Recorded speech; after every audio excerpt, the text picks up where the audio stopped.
Anak-anak kelas 5, selamat berjumpa kembali bersama Ibu melalui video pembelajaran ini.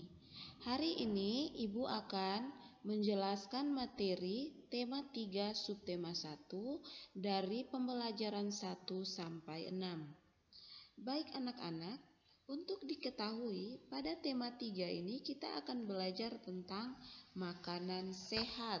Dan pada subtema 1-nya kita belajar tentang bagaimana tubuh mengolah makanan. Baik anak-anak, pada tema 3, subtema 1, pembelajaran hingga 6, kita akan belajar beberapa materi yang menyangkut dengan makanan sehat. Baik anak-anak, yang pertama kita akan belajar tentang jenis-jenis iklan berdasarkan medianya. Baik anak-anak, sebelum kita mengenal jenis-jenis iklan berdasarkan medianya, kita perlu tahu apa itu iklan. Iklan adalah suatu bentuk informasi yang dilakukan oleh seseorang, perusahaan, lembaga, atau instansi yang berisi pesan yang menarik tentang sebuah produk atau jasa yang ditujukan untuk masyarakat publik. Secara umum, pesan dalam iklan adalah bentuk ajakan, sehingga tujuan iklan ini adalah untuk membujuk dan mendorong masyarakat sebagai konsumen agar tertarik. Iklan yang banyak kamu temui ternyata memiliki jenis-jenis iklan yang berbeda-beda. Hal ini karena buatan dan tujuan iklan yang memang berlatar belakang berbeda.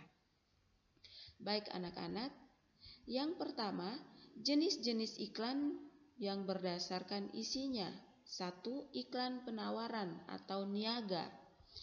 Iklan yang biasa kita jumpai adalah iklan penawaran atau iklan niaga.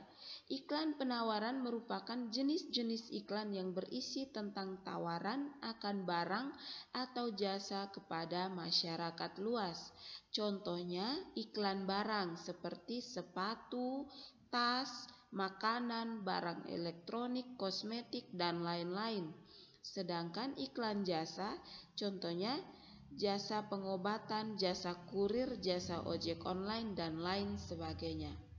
Yang kedua, iklan pelayanan masyarakat. Iklan ini biasanya berasal dari instansi atau lembaga, berisi tentang suatu informasi sosialisasi atau pencerahan kepada masyarakat akan suatu isu atau topik tertentu. Contohnya iklan pemilu, keluarga berencana, ataupun iklan untuk hidup sehat. Yang berikut, iklan pengumuman atau pemberitahuan. Iklan pengumuman yaitu iklan ini bertujuan untuk menarik masyarakat tertentu saja. Isinya tentang pemberitahuan sesuatu seperti event, berita duka, dan lain-lain. Yang keempat, kita mengenal iklan permintaan. Iklan permintaan sering dianggap sebagai iklan lowongan kerja. Hal tersebut karena iklan ini berisi tentang pihak yang mengiklankan untuk menawarkan dan mengajak masyarakat yang ingin bekerja dengan mereka. Baik anak-anak, itu merupakan jenis-jenis iklan berdasarkan isinya. Yang kedua, kita mengenal tentang jenis-jenis iklan berdasarkan media. Yang pertama, iklan media cetak. Iklan media cetak adalah iklan yang dibuat dan pasang menggunakan cara dicetak. Biasanya iklan cetak yang kerap kita temui di koran, selebgram, majalah, koran, baliho, poster, stiker, dan lain sebagainya. Dalam iklan cetak terdapat ketentuan dalam membuatnya berdasarkan di mana iklan tersebut akan dipasang. Iklan media cetak tidak memiliki lebih dari 4 baris atau tidak sampai lebih dari kolom iklan. Untuk iklan cetak dan dalam kolom ukurannya lebih tinggi daripada iklan baris. Iklan media cetak display biasanya memiliki ukuran yang luas. Yang kedua, iklan elektronik. Jenis-jenis iklan selanjutnya adalah iklan elektronik. Iklan ini menggunakan media elektronik dalam penyampaian dan tampilan iklannya. Iklan elektronik banyak sekali yang sering kamu temui, antara lain iklan televisi, misalnya live action, animasi musik, sponsor program, running text, dan lain-lain. Iklan elektronik ini kamu bisa temukan dan kamu bisa dengar pada radio atau dalam film, atau iklan luar ruangan seperti iklan yang berada di bus, taksi, terminal, stasiun yang menggunakan media elektronik. Ini merupakan jenis-jenis iklan berdasarkan media. Yang ketiga, kita mengenal tentang jenis-jenis iklan berdasarkan tujuan. Yang pertama, iklan komersial atau bisnis. Iklan komersial ini dipasang dengan tujuan untuk mendapatkan keuntungan ekonomi karena iklan utamanya adalah untuk meningkatkan penjualan.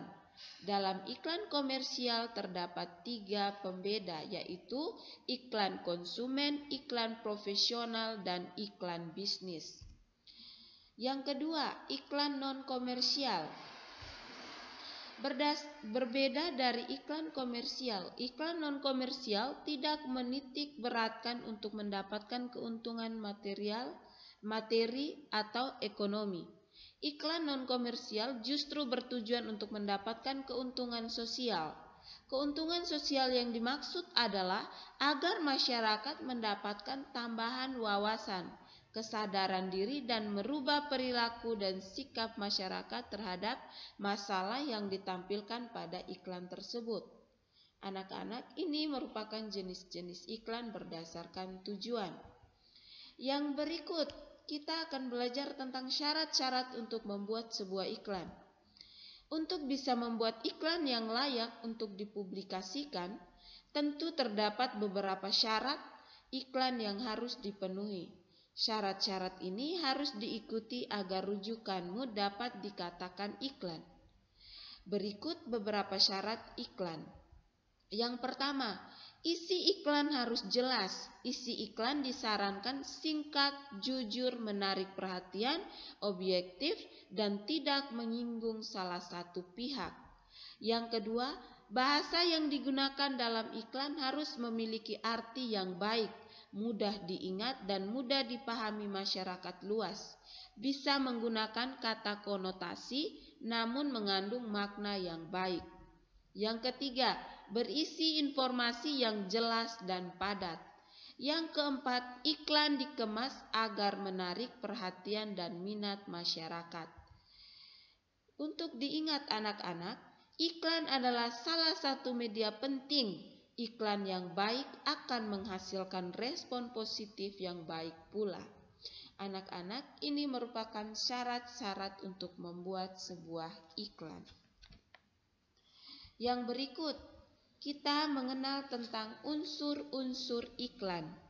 Unsur-unsur iklan yang pertama, kalimat deskriptif, yaitu kalimat yang berfungsi untuk menguraikan spesifikasi produk atau layanan yang akan diiklankan. Yang kedua, kalimat persuasif, kalimat yang berfungsi untuk mengajak atau membujuk orang untuk memakai suatu produk atau layanan yang sedang diiklankan. Yang ketiga, attention atau perhatian. Iklan yang baik harus dapat menarik perhatian masyarakat umum. Yang keempat, interest atau minat. Setelah mendapat perhatian, maka harus ditingkatkan menjadi minat sehingga timbul rasa ingin tahu secara rinci dalam diri konsumen atau dalam diri masyarakat yang membaca iklan kita. Yang berikut, desire atau keinginan, suatu cara untuk menggerakkan keinginan suatu konsumen. Yang berikut, conviction atau rasa percaya. Untuk mendapatkan rasa percaya dalam diri konsumen, maka sebuah iklan harus ditunjang berbagai kegiatan berbagai kegiatan peragaan seperti pembuktian atau sebuah kata-kata. Yang berikut, action atau tindakan. Tindakan merupakan tujuan akhir dari produsen untuk menarik konsumen agar membeli atau menggunakan produk dan jasanya. Yang berikut, memiliki sasaran yang jelas tentang produk dan jasa yang ditawarkan. Sasaran dapat ditujukan pada anak-anak, remaja, dewasa, maupun orang tua. Ini merupakan unsur-unsur iklan. Yang berikut, kita belajar tentang mencermati iklan layanan masyarakat. Iklan layanan masyarakat adalah iklan yang menyajikan pesan-pesan sosial yang bertujuan untuk membangkitkan kepedulian masyarakat terhadap sejumlah masalah yang harus mereka hadapi, yakni kondisi yang bisa mengancam keselarasan dalam kehidupan umum. Iklan layanan masyarakat sendiri merupakan salah satu jenis iklan yang berfungsi untuk meningkatkan pengetahuan dan kepedulian terhadap isu-isu sosial yang tengah terjadi di masyarakat.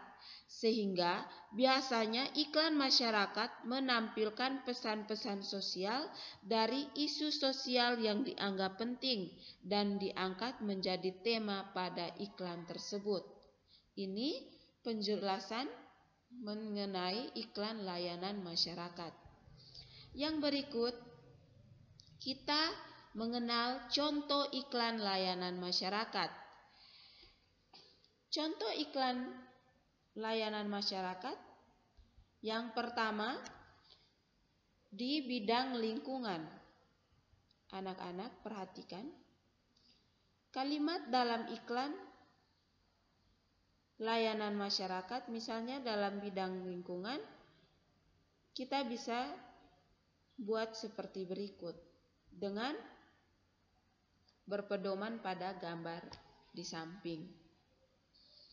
Jadi, dalam pembuatan iklannya itu, kita tidak boleh asal-asal saja. Semuanya harus memiliki sinkron agar pembaca bisa memahami maksud dan tujuan kita. Misalnya, dengan gambar di samping kita bisa membuat sebuah bahasa iklan. Contohnya ada di samping. Silakan anak-anak membaca. Ini merupakan contoh iklan layanan masyarakat pada bidang lingkungan. Yang kedua, pada bidang teknologi dan media sosial. Anak-anak perhatikan gambar dan kalimatnya. Jadi antara gambar dan dengan kalimatnya harus memiliki kesetaraan atau harus nyambung dalam pembuatan sebuah iklan. Misalnya di atas tadi dalam bidang lingkungan, pada gambar itu gambar pemandangan yang sangat indah. Jadi kita bisa membuat dengan bahasa iklan seperti yang di samping itu. Jadilah agen perubahan, mari ubah sampah menjadi rupiah. Bisa juga bebas sampah, bebas banjir. Atau kebersihan adalah sebagian dari iman. Begitu juga dengan iklan layanan masyarakat di bidang teknologi dan media sosial. Kita lihat gambar itu. Ada logo Facebook, ada Twitter, ada Instagram. Jadi bahasa iklannya harus berdasarkan gambar. Misalnya, jempolmu adalah harimaumu, bijaklah bersosial media. Setelah kita melihat contoh iklan layanan masyarakat di bidang lingkungan dan di bidang teknologi dan media sosial, kita juga mengenal contoh iklan layanan masyarakat di bidang pendidikan. Anak-anak, melalui gambar ini, kita bisa membuat sebuah bahasa iklan berdasarkan gambar tersebut. Contohnya seperti yang di samping ini. sekolahku masa depanku. Atau bisa juga setitik ilmu jauh lebih berharga dibandingkan dengan setumpuk harta. Anak-anak, ibu tekankan sekali lagi, membuat sebuah iklan harus berdasarkan tema atau gambar yang kita tampilkan. Jangan gambar lingkungan atau gambar pemandangan. Bahasanya pendidikan adalah jalan, bukan suatu tujuan. Itu salah, nanti tidak nyambung dengan gambarnya. Selain di bidang lingkungan, bidang media sosial, bidang pendidikan, kita juga mengenal iklan layanan masyarakat di bidang kesehatan. Gambarnya seperti berikut ini. Dari gambar tersebut, kita bisa menciptakan sebuah iklan atau kita bisa membuat bahasa iklan sesuai dengan gambar tersebut. Contohnya, kalimatnya seperti berikut ini. Rokok membunuhmu perlahan-lahan. Atau hidup sehat tanpa rokok. Ini yang berkaitan dengan kesehatan. Baik anak-anak, kita sudah melihat beberapa contoh iklan layanan masyarakat. Berikut bagaimana kita menyimpulkan isi iklan. Pola penyajian dan isi iklan sangatlah beragam, di mana dalam konteks ini terbagi menjadi dua bagian, yaitu terdiri dari iklan strategis dan iklan taktis. Iklan strategis memiliki tujuan untuk membangun merek dan citra positif dari suatu perusahaan dengan tujuan nama suatu perusahaan tersebut menjadi baik di mata masyarakat. Sedangkan iklan taktis bertujuan untuk mendorong konsumen segera melakukan kontak terhadap merek tertentu, seperti ajakan untuk membeli produk tertentu, serta melakukan atau tidak melakukan suatu hal. Yang berikut, setelah menyimpulkan isi iklan, kita wajib menceritakan kembali teks iklan. Anak-anak, untuk menyimpulkan pesan dan informasi dalam iklan dapat dilakukan dengan menceritakan kembali teks iklan tersebut dengan bahasa yang mudah dipahami, baik secara tulisan maupun secara lisan. Tujuannya agar pembaca maupun pendengar dapat memahami isi dan pesan iklan, kemudian menyimpulkannya sehingga bisa mengambil keputusan terkait informasi yang diberikan iklan tersebut. Dibandingkan dengan teks lainnya, maka iklan merupakan teks yang ringkas, padat, dan penuh makna. Hal ini terkait dengan ruang yang diperlukan dan biaya yang harus dikeluarkan. Semakin luas ruang yang diperlukan untuk penayangan, semakin besar biayanya. Oleh karena itu, kata-kata dalam iklan harus diperhitungkan keefektifannya, sehingga perlu menghindari kata-kata ataupun ilustrasi yang tidak perlu karena akan menghabiskan biaya yang lebih besar. Baik anak-anak, setelah kita memahami tentang menyimpulkan isi iklan, menceritakan kembali teks iklan, berikut kita belajar tentang membuat iklan. Baik anak-anak, selain penjelasan yang ada di slide ini, anak-anak juga bisa membaca pada buku tematik kalian 5C pada halaman 31. Jadi, beberapa hal dalam membuat iklan yang harus kita perhatikan. Yang pertama, langkah-langkah membuat iklan. Yang pertama, menentukan tema iklan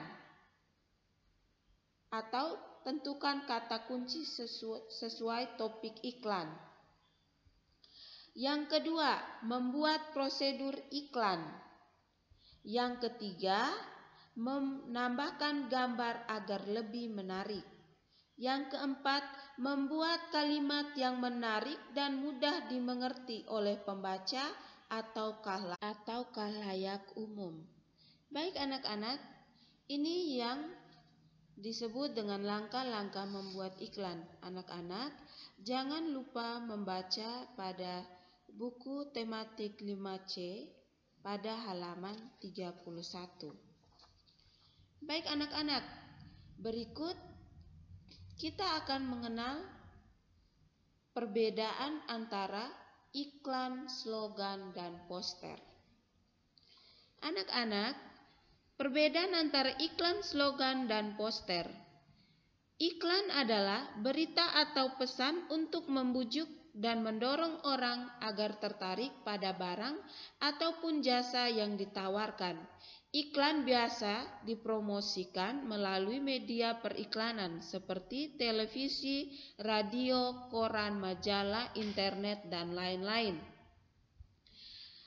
Sedangkan slogan adalah perkataan atau kalimat pendek yang menarik atau mencolok dan mudah diingat untuk memberitahukan sesuatu. Perkataan atau kalimat pendek yang menarik, mencolok, dan mudah diingat untuk menjelaskan tujuan suatu ideologi, golongan, organisasi, partai politik, dan sebagainya. Sementara poster adalah sebuah media publikasi berisikan beberapa konten yang terdiri dari gambar, tulisan, atau keduanya dengan bertujuan untuk memberikan informasi kepada orang lain. Berikut Ibu akan menunjukkan contoh dari iklan, poster, dan slogan. Yang pertama, contoh iklan. Anak-anak bisa perhatikan gambar ini. Ini contoh iklan cara memakai masker yang benar. Ya, jadi dalam iklan itu pada gambar dan bahasa iklannya itu kita langsung menjelaskan misalnya cara memakai masker yang benar. Kita harus menjelaskan step by step atau satu persatu, yaitu langkah-langkah memakai masker. Anak-anak bisa perhatikan contoh pada gambar ini. Yang kedua, contoh poster. Buanglah sampah pada tempatnya sebelum Anda dibuang bersama tempatnya. Budayakan hidup bersih dan sehat. Ini merupakan poster. Kalimatnya singkat, padat, dan jelas. Yang ketiga, slogan. Contoh slogan. Mencegah lebih baik daripada mengobati. Baik anak-anak, ini merupakan contoh dari iklan, poster, dan slogan. Berikut kita masuk pada materi sistem pernapasan pada hewan pemamah biak. Baik anak-anak, kita akan belajar tentang sistem pernapasan pada hewan pemamah biak. Sebelum itu, kita harus tahu apa itu hewan pemamah biak. Hewan pemamah biak atau ordo Artiodactyla atau hewan berkuku genap, terutama dari subordo Ruminantia, adalah sekumpulan hewan pemakan tumbuhan atau herbivora yang mencerna makanannya dalam dua langkah. Pertama, dengan menelan bahan mentah, kemudian mengeluarkan makanan yang sudah setengah dicerna dari perutnya dan mengunyah lagi. Lambung hewan-hewan ini tidak hanya memiliki satu ruang atau monogastrik, tetapi lebih dari satu ruang atau poligastrik. Hewan pemamah biak secara teknis dalam ilmu peternakan serta zoologi dikenal sebagai ruminansia. Hewan-hewan ini mendapat keuntungan karena pencernaannya menjadi sangat efisien dalam menyerap nutrisi yang terkandung dalam makanan dengan dibantu mikroorganisme di dalam perut-perut pencernanya. Contoh hewan pemamah biak yaitu kambing, sapi, kerbau, domba, jerapah, rusa, kancil, antelop, bison, dan masih banyak lagi hewan-hewan pemama biak lainnya yang tidak disebutkan. Yang berikut kita belajar tentang proses pencernaan makanan pada hewan pemama biak.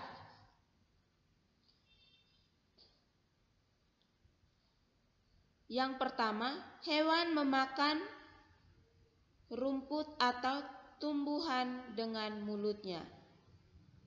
Yang kedua, makanan masuk ke dalam rumen, yaitu organ penyimpanan sementara makanan yang telah ditelan. Yang ketiga, makanan didorong dari retikulum kembali ke mulut untuk dikunyah kembali. Yang keempat, dari omasum, makanan yang telah digiling halus kemudian diteruskan ke abomasum yang merupakan perut sesungguhnya. Disinilah makanan benar-benar dicerna. Yang berikut, makanan kemudian masuk ke dalam retikulum. Di sini makanan akan diaduk dan dicampur dengan enzim pencernaan hingga menjadi makanan setengah dicerna. Yang berikut, makanan yang sudah dikunyah kembali kemudian ditelan dan masuk ke dalam omasum untuk digiling agar makanan menjadi lebih halus. Baik anak-anak, selanjutnya mekanisme pernapasan pada hewan pemama biak. Di sini ibu mengambil contoh sapi atau ruminansia bernapas melalui 2 tahap, yaitu inspirasi atau menghirup udara dan ekspirasi menghembuskan udara. Inspirasi adalah proses pengambilan udara di mana udara masuk ke dalam tubuh, sedangkan ekspirasi adalah proses pengeluaran udara dari dalam tubuh. Anak-anak, pada materi proses pencernaan makanan pada hewan pemama biak, anak-anak bisa membaca penjelasannya juga pada buku tematik 3C, buku tematik 5C pada halaman 4 hingga 5, dan perhatikan gambar pada buku tersebut. Baik anak-anak, yang berikut kita mengenal tentang sistem pencernaan pada manusia.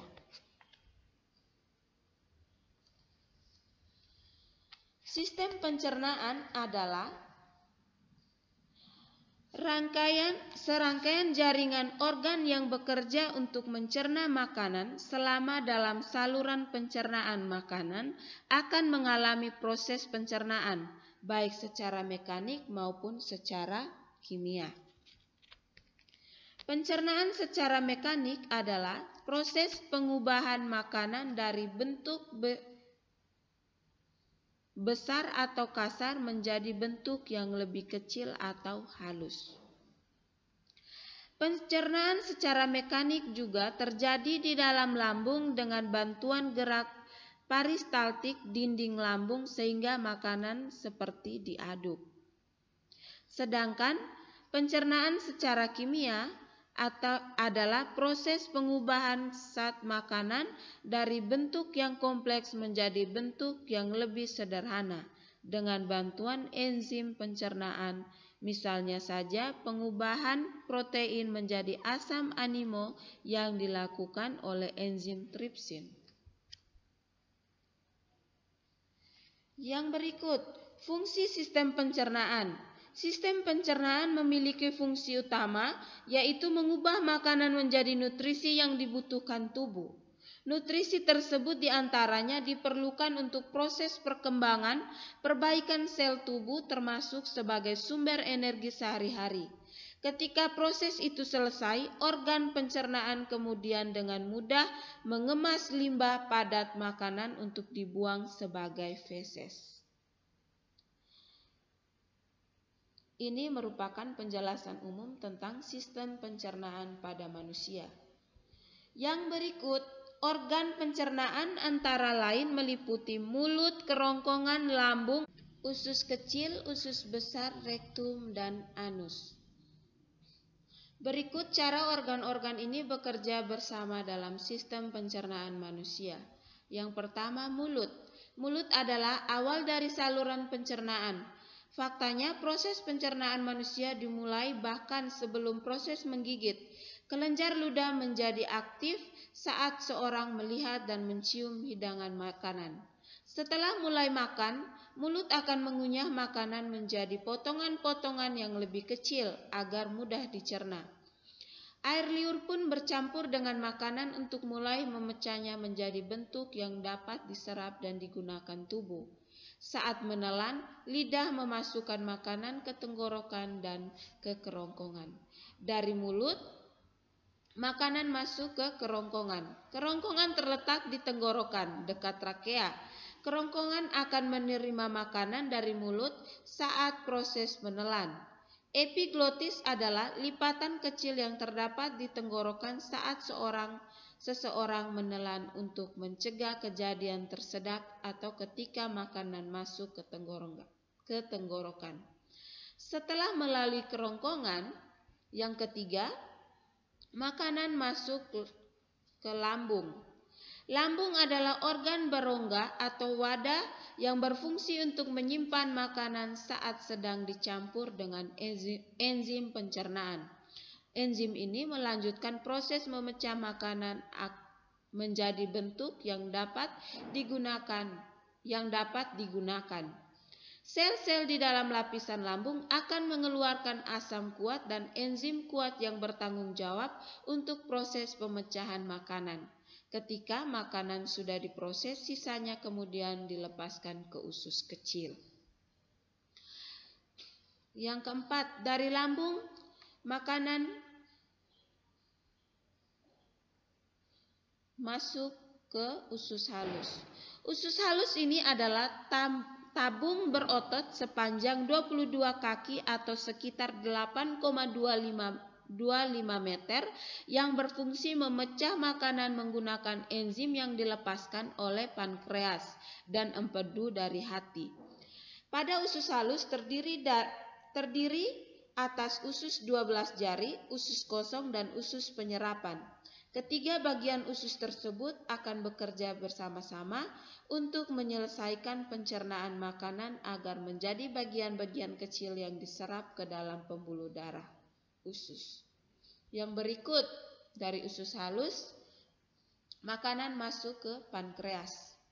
Pankreas dapat menghasilkan enzim pencernaan ke dalam usus 12 jari yang memecah protein, lemak, dan karbohidrat. Pankreas juga memproduksi insulin dan meneruskannya langsung ke aliran darah. Insulin adalah hormon utama dalam tubuh untuk metabolisme gula.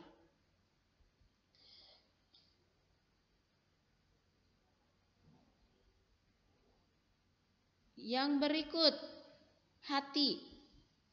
Hati memiliki banyak fungsi, tetapi tugas utamanya dalam sistem pencernaan adalah memproses nutrisi yang diserap dari usus kecil, empedu dari hati yang dikeluarkan ke usus halus yang memainkan peran penting dalam mencerna lemak dan beberapa vitamin.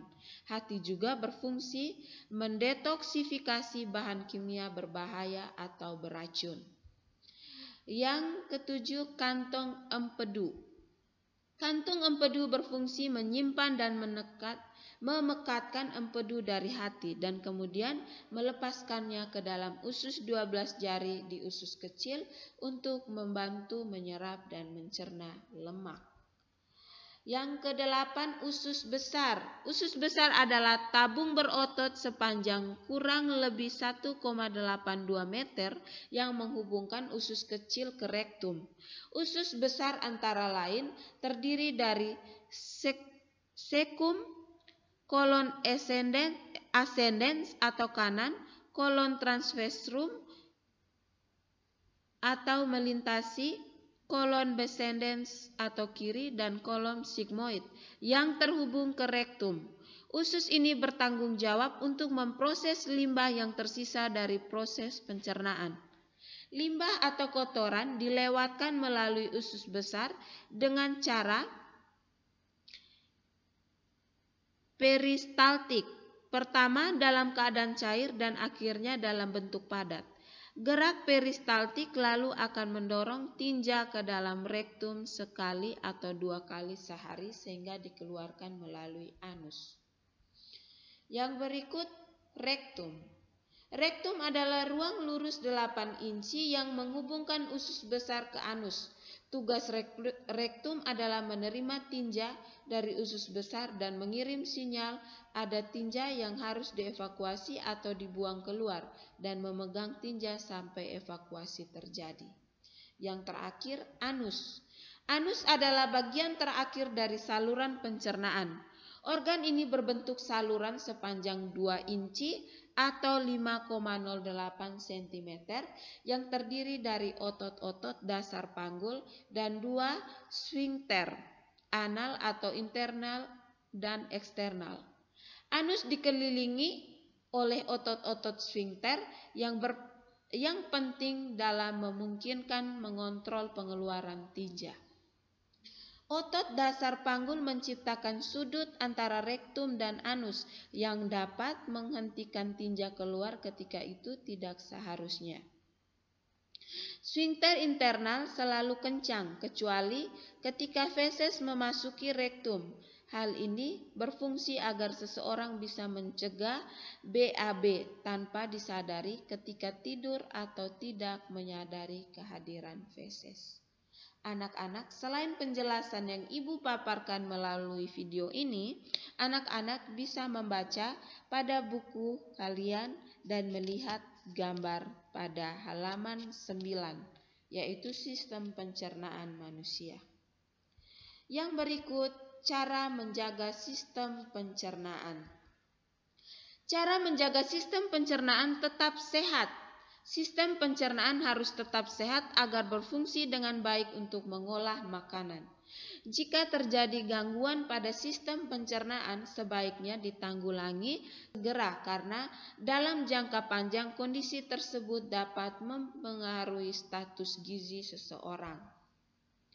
Untuk menjaga kesehatan sistem pencernaan, siapa saja disarankan untuk melakukan beberapa kebiasaan berikut, yaitu banyak minum air putih, memperbanyak konsumsi makanan tinggi serat seperti buah, sayuran, dan biji-bijian. Hindari stres, rajin olahraga, makan dengan cara yang baik seperti tidak berlebih dan tidak terburu-buru. Apabila mengalami masalah atau gangguan pada sistem pencernaan, sebaiknya segeralah konsultasikan kepada dokter untuk mendapat penanganan yang tepat. Ini merupakan cara menjaga sistem pencernaan kita. Beberapa penyakit yang sering terjadi pada sistem pencernaan antara lain sakit MAG, penyakit asam lambung, diare, sembelit, dan ambeien. Anak-anak bisa membaca beberapa penyakit yang sering terjadi pada sistem pencernaan pada buku tematik kalian, buku tematik 5C pada halaman 41. Bacalah macam-macam gangguan pada organ pencernaan selain yang ibu paparkan pada video ini. Yang berikut, kelenjar pencernaan pada manusia. Yang berikut kita mengenal tentang kelenjar pencernaan pada manusia. Yang pertama, kelenjar ludah. Fungsi utama kelenjar ludah adalah untuk menghasilkan air liur. Selain menghasilkan air liur, kelenjar ini juga berperan dalam menghasilkan enzim pencernaan seperti lisozim, lipase, lingual, dan amilase. Kelenjar ludah terletak di hampir semua bagian mulut, mulai dari di bagian atas pipi, di bawah rahang bagian bawah, dan di bawah lidah. Yang kedua, kita kenal dengan lambung. Selain sebagai tempat menampung makanan dari kerongkongan, lambung juga memiliki fungsi lain, yaitu mengeluarkan enzim yang dapat membantu proses pencernaan. Enzim pencernaan yang dikeluarkan oleh lambung meliputi pepsin, lipase, asam klorida, dan gastrin. Yang ketiga, kelenjar pankreas. Kelenjar yang juga ikut berperan dalam menghasilkan enzim pencernaan ialah kelenjar pankreas. Enzim pencernaan yang dihasilkan oleh kelenjar pankreas meliputi lipase, amilase, protase, dan tripsin. Yang keempat, usus halus. Usus halus juga turut serta dalam mengeluarkan sekelompok enzim yang berguna untuk memudahkan proses penguraian makanan dan membantu penyerapan nutrisinya. Enzim pencernaan yang dihasilkan oleh usus halus adalah maltase, sukrase, dan laktase. Yang berikut, kelenjar empedu. Kelenjar empedu juga memegang peran penting dalam proses pencernaan makanan. Meski tidak menghasilkan enzim pencernaan, namun kelenjar empedu mengeluarkan hormon yang berguna untuk membantu proses pengenceran lemak di makanan. Yang berikut kita kenal tentang enzim-enzim pencernaan dan fungsinya. Anak-anak, sebelum Ibu melanjutkan penjelasan tentang enzim-enzim pencernaan dan fungsinya, anak-anak bisa juga membaca pada halaman 25 pada buku tematik 3C tentang kelenjar pencernaan pada manusia. Baik anak-anak, Ibu akan menjelaskan tentang enzim-enzim pencernaan dan fungsinya. Secara umum ada banyak enzim yang berperan dalam menjalankan proses pencernaan makanan di dalam tubuh manusia dan yang bertugas dalam menguraikan makanan. Yang pertama, enzim amilase. Amilase adalah enzim yang bertugas untuk memecah zat pati atau karbohidrat menjadi gula atau glukosa. Ada dua jenis enzim amilase, yaitu tialin dan pankreas. Amilase tialin adalah enzim yang dikeluarkan oleh kelenjar ludah untuk menghancurkan gula ketika masih berada dalam rongga mulut hingga masuk ke dalam perut. Sementara itu, amilase pankreas adalah enzim yang bertanggung jawab untuk melanjutkan pekerjaan tialin dengan mencerna gula yang masuk ke dalam usus halus. Tanpa bantuan enzim yang dihasilkan oleh kelenjar pencernaan, makanan tidak akan bisa diubah menjadi energi yang diperlukan tubuh. Oleh karena itu, Anda perlu menjaga kesehatannya. Segera periksa diri ke dokter apabila mengalami masalah pencernaan yang mungkin disebabkan oleh gangguan pada kelenjar pencernaan dalam menghasilkan enzim. Yang kedua, enzim lipase. Enzim lipase adalah enzim yang bertugas untuk memecah lemak dari makanan yang kita konsumsi menjadi asam lemak dan gliserol. Enzim lipase biasa diproduksi oleh kelenjar pencernaan yang ada di mulut, lambung, dan pankreas.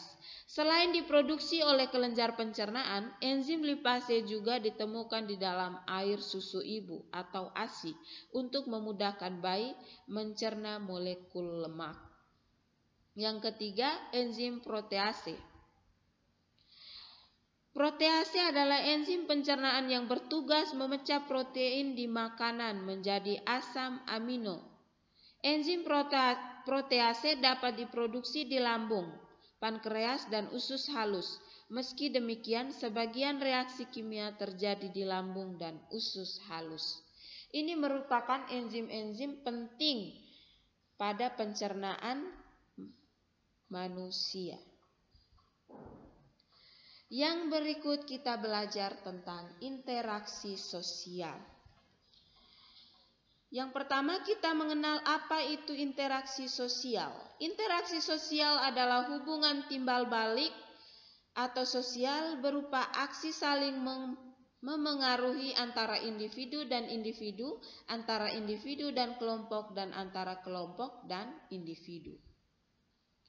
Interaksi sosial adalah hubungan-hubungan sosial yang dinamis yang menyangkut hubungan antar individu, individu dan kelompok ataupun antar kelompok. Dalam suatu hubungan, individu atau kelompok bekerja sama atau berkonflik, melakukan interaksi baik formal maupun informal dan langsung maupun tidak langsung. Ini yang dinamakan dengan interaksi sosial. Yang berikut ciri-ciri interaksi sosial. Yang pertama, jumlah pelaku 2 orang atau lebih. Bila kita membanting gelas atau benda mati, ketika marah maka gelas tidak akan membalas perbuatan kita. Maka di situ tidak terjadi interaksi sosial. Yang kedua, adanya komunikasi antar pelaku dengan menggunakan simbol atau lambang. Yang ketiga, ada suatu dimensi waktu yang meliputi masa lalu, masa kini, dan masa yang akan datang. Yang berikut ada tujuan yang hendak dicapai sebagai hasil dari interaksi tersebut. Selain keempat ciri di atas, interaksi sosial harus terjadi dengan adanya 2 syarat, yakni kontak sosial atau interaksi dan komunikasi berupa pembicaraan, gerakan fisik, dan sikap. Baik anak-anak, kita lanjut. Berikut jenis-jenis interaksi sosial. Selain ada ciri-ciri, interaksi sosial memiliki berbagai atau beberapa jenis, yaitu sebagai berikut. Yang pertama, interaksi individu dengan individu dapat bersifat positif maupun negatif. Contoh interaksi sosial positif adalah kegiatan ibu membantu anaknya belajar.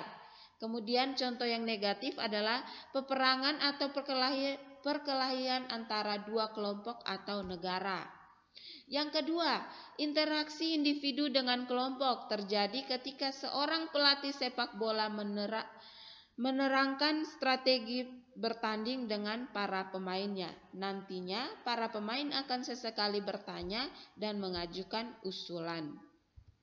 Yang berikut, interaksi kelompok dengan kelompok. Misalnya, persatuan pemuda dari berbagai daerah bertemu untuk membahas acara Kongres Pemuda Nasional. Semua kelompok akan mengajukan saran acara yang ingin ditampilkan. Yang berikut contoh dari interaksi sosial. Contoh interaksi sosial di sekolah adalah kerjasama antar anggota tim sepak bola dalam sebuah pertandingan atau hubungan kerjasama. Selain itu, contoh lainnya adalah debat antara calon presiden dan dalam memperebutkan kursi presiden atau hubungan konflik. Ini yang ditemukan dengan hubungan konflik. Sedangkan kerjasama antara anggota tim sepak bola itu yang disebut dengan hubungan kerja. Maupun tawar-menawar antara pembeli dan penjual di pasar. Itu yang dinamakan dengan interaksi sosial dalam hubungan informal. Yang berikut, tidak memilih-milih teman di lingkungan, menolong teman atau tetangga yang berbeda agama. Yang berikut, saling bekerja sama antar warga dan menghargai sesama. Ini merupakan contoh-contoh dari interaksi sosial yang perlu kita terapkan dalam kehidupan sehari-hari. Anak-anak, berikut kita akan mengenal tentang interaksi sosial di dataran tinggi. Interaksi sosial di dataran tinggi contohnya adalah penjual belian sayuran dan hasil kebun. Karena di daerah dataran tinggi rata-rata menghasilkan sayuran dari hasil kebun. Baik anak-anak, setelah kita mengenal tentang ciri-ciri, jenis-jenis, dan contoh dari interaksi sosial, yang berikut kita mengenal tentang makna keberagaman dalam masyarakat. Keberagaman merupakan suatu kondisi dalam masyarakat yang terdapat banyak perbedaan dalam berbagai bidang, yaitu perbedaan suku, bangsa, ras, agama, keyakinan, ideologi politik, sosial, budaya, ekonomi, dan lain-lain.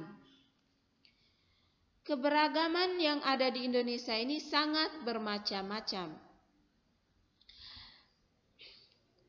Yang berikut, adapun faktor yang menyebabkan keberagaman, yaitu 1. Pengaruh budaya asing. Yang kedua, kondisi iklim dan alam yang berbeda. Yang ketiga, letak geografis. Dan yang keempat, agama. Yang kelima, keberagaman ras. Yang keenam, sejarah. Yang ketujuh, penerimaan masyarakat terhadap perubahan. Ini merupakan beberapa faktor yang menyebabkan keberagaman dalam masyarakat. Yang berikut, keberagaman dalam masyarakat sangatlah penting, sebab dengan keberagaman masyarakat dapat belajar untuk saling bersikap toleransi terhadap sesama.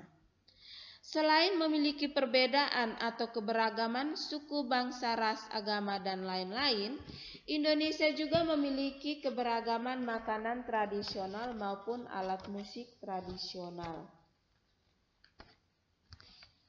Indonesia memiliki makanan tradisional yang beraneka ragam karena terdiri dari banyak provinsi dan di setiap provinsi memiliki makanan khas dari daerah masing-masing. Bisa jadi setiap daerah memiliki puluhan makanan khas, namun dari banyaknya makanan khas tersebut tentu hanya beberapa saja yang terkenal hingga nasional bahkan internasional. Untuk keberagaman makanan tradisional, anak-anak bisa membaca pada buku tematik halaman 33. Sedangkan untuk alat musik tradisional, anak-anak bisa membaca pada buku halaman 35. Baik anak-anak, ini saja penjelasan Ibu tentang materi pada tema 3 subtema 1 pembelajaran 1 sampai 6. Mohon maaf jika Ibu terlalu cepat atau ada yang keliru pada setiap slide dalam penjelasan Ibu. Ibu mohon maaf, yang Ibu harapkan anak-anak bisa memahami semua materi yang Ibu jelaskan untuk persiapan ujian semester kita. Yang Ibu harapkan anak-anak tetap semangat belajar dan jangan lupa anak-anak menyelesaikan tugas-tugas yang diberikan oleh Bapak Ibu guru. Anak-anak, jika anak-anak merasa kebingungan, anak-anak bisa menghubungi wali kelas masing-masing. Baik anak-anak, salam sehat dan terima kasih dan selamat belajar. Semoga Tuhan memberkati.